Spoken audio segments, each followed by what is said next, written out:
Assalamualaikum warahmatullahi wabarakatuh. Salam sejahtera, Om Swastiastu, salam kebajikan, Namo Buddhaya. Namo Buddhaya. Hai Edu Lovers, kembali lagi sama saya Fauzia di Edu Podcast.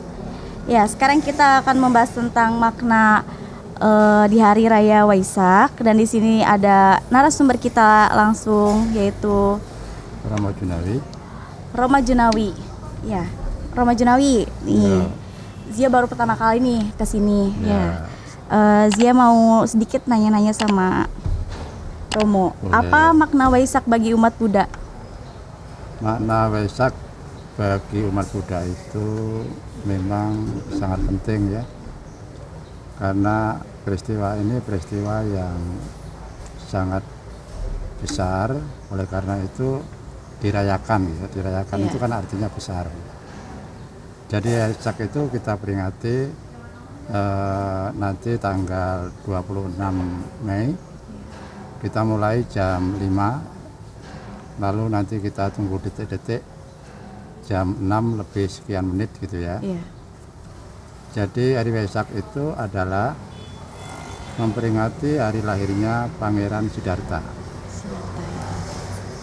Jadi Pangeran Siddhartha itu lahir pada tahun 623 sebelum Masehi. Ya. Dan sejak kelahirannya memang diramalkan kalau Pangeran Siddhartha ini menjadi raja, akan menjadi rajanya para raja, akan menjadi raja yang terkenal. Tetapi kalau menjadi seorang pertapa akan menjadi guru dunia. Oleh karena itu Pangeran Siddhartha setelah orang tuanya mendengarkan ramalan itu, maka umur 16 tahun dinikahkan. Jadi laki-laki umur 16 tahun dinikahkan karena khawatir kalau nantinya akan menjadi pertapa. Nah, pada akhirnya dinikahkan kepada putri Yasodhara sampai punya anak satu. Anaknya namanya Rahula. Nah, Rahula ini artinya belenggu. Jadi menurut seorang yang sudah mempunyai kualitas batin yang tinggi, mempunyai anak itu dianggap belenggu karena kebebasannya nanti akan diarahkan ke kemelekatannya ke keluarga.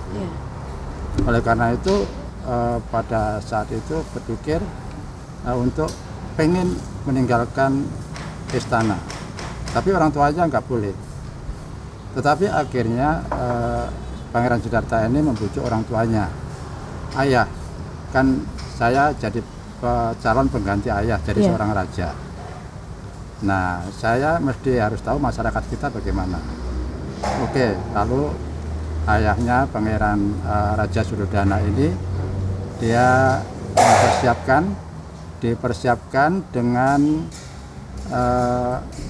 jangan sampai ada orang tua, jangan sampai ada orang sakit, jangan sampai ada orang yang meninggal, dan jangan sampai ada orang yang pertapa kelihatan seorang pangeran itu. Tapi akhirnya Raja Suddhodana mengabulkan permintaan Pangeran Siddhartha dan akhirnya meninggalkan istananya pertapa, ya, meninggalkan istana pertapa di hutan, namanya hutan Uruwela, selama 6 tahun. 6 tahun. Ya, 6 tahun. Jadi pertapa itu dengan hidup yang sangat sederhana, dengan selembar jubah atau pakaian. Kadang-kadang dapat makanan, kadang-kadang nggak dapat makanan selama 6 tahun. 6 tahun. Nah, selama 6 tahun itu adalah Pangeran Siddhartha hidup sangat sederhana dan pada akhirnya juga pernah menyiksa diri.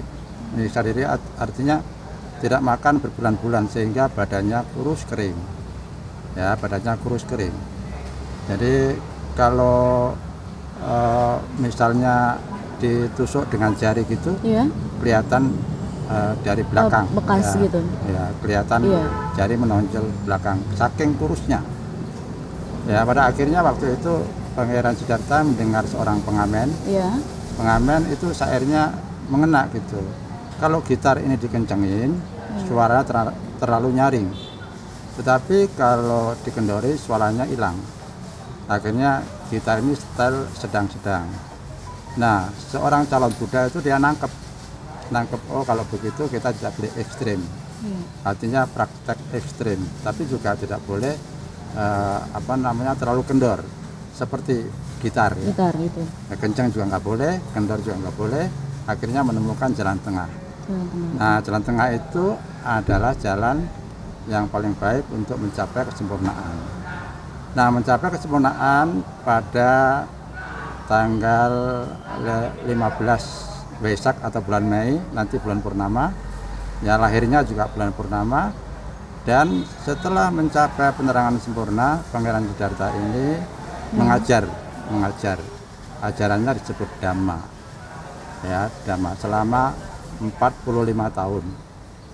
Jadi meninggalkan istana umur 29 tahun, bertapa 6 tahun, lalu umur mengajarkan Dhamma atau mengajarkan agama itu 45 tahun, jadi umurnya 80 tahun, meninggal atau wafat atau parinibbana. Nah, makanya itu 3 peristiwa ini disebut Tri Suci Waisak. Lahirnya, mendapat pencerahan, lalu wafatnya itu atau parinibbana, meninggal. Nah, itu secara singkat untuk agama Buddha. Ada pertanyaan lagi barangkali? Ya, Romo, bagaimana sih perayaan Waisak Buddha itu diselenggarainnya? Perayaan Waisak ini nanti kita akan desain, kita akan rayakan di ruang terbuka ya, ruang terbuka, karena memang ini suasana masih pandemik. Kita akan rayakan dengan cara yang sederhana, ya, dengan tetap mematuhi protokol kesehatan, ya, pakai masker, jaga jarak, cuci tangan, dan nanti dites pakai alat itu suhu ya. Suhu. Jadi itu sengaja kita memang tidak mengundang dari luar kota, tetap di dalam kota aja. Ya, itu juga umat-umat tertentu yang hadir. Nanti kita di sini akan kita atur pakai karpet, lalu sini nanti pakai altar atau tempat persembahan. Nah, nanti itu yang kita akan persiapkan. Nanti kita akan hias seindah mungkin. Nah, di situ nanti akan ada lilin, akan ada dupa, akan ada buah gitu. Romo, nih biasanya di Zia ini, di keluarga Zia ini kalau misalkan hari-hari raya gitu, biasanya kan ada nih masak-masak, ya kan, beberes persiapan lah gitu kan.